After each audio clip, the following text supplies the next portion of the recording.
Hello, so good morning sa lahat. Hello. Sisimulan natin mag-ihaw ngayong araw na to. At ito nga, akala ko nga tinanghali na ako kasi sure may sinag na yung araw eh. Nauna pa yung manok gumising sa akin. So ayun. Mag-iihaw na ako ngayong araw na to. Sisimulan natin ang aking bagong business na sisimulan. Mali small business pero ano, laking tulong din siya kasi kahit papaano hindi ka nakatambay sa bahay at hindi ka ma-stress, 'di ba? At least kahit papaano may pumapasok na pera kahit barya-barya, okay na rin 'yun. Pero ang trabaho ko talaga ay hairstylish, nagre-rebond, nagugupit. Pero yung mga ginagawa kong ganito ay hindi ko kinahihiya kung ano man yung trabaho na kung ano man yung halimbawa nag-iihaw-ihaw ka, nagba-barbecue grill ka, marangal siya eh. Kumbaga, importante talaga sa tao yung may diskarte. Kasi pag wala kang diskarte sa hirap ng buhay ngayon ay wala wala namang magbibigay sa'yo ng pera sa daan. Hindi ka na mapapakain ng mga tao na sinasabi na ay nag-iihaw lang yan, ay nagtitinda lang siya sa ganyan.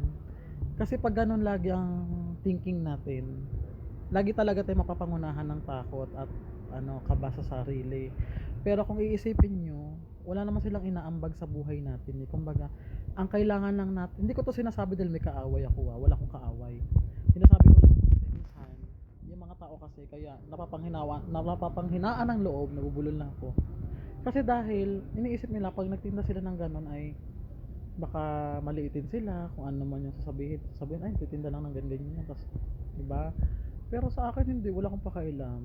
Basta ang Panginoon kasi ang importante, tumatawag ka sa Panginoon, siya yung nagbibigay ng lakas ng loob sa iyo, tsaka nagbibigay ng buhay hanggang na humihinga ka pa ngayon. Huwag mong sasayangin. Lagi ka magpe-pray sa taas at saka lagi tayong manalangin na ingatan tayo, nabigyan tayo ng lakas ng pangangatawan. Kasi yung biyaya, hindi natin kailangan hingiin pa sa Panginoon kasi alam niya na yung pangangailangan mo.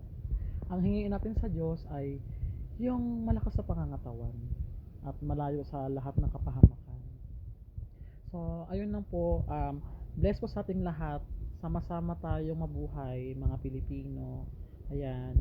Kung ano man po yung trabaho nyo, katulong, tagalinis ng bahay, ano man yan, tindera, tsaka yung mga trabahante dyan ng mga construction, saludo po sa inyo, yung mga ano po dyan, sales lady, ayan.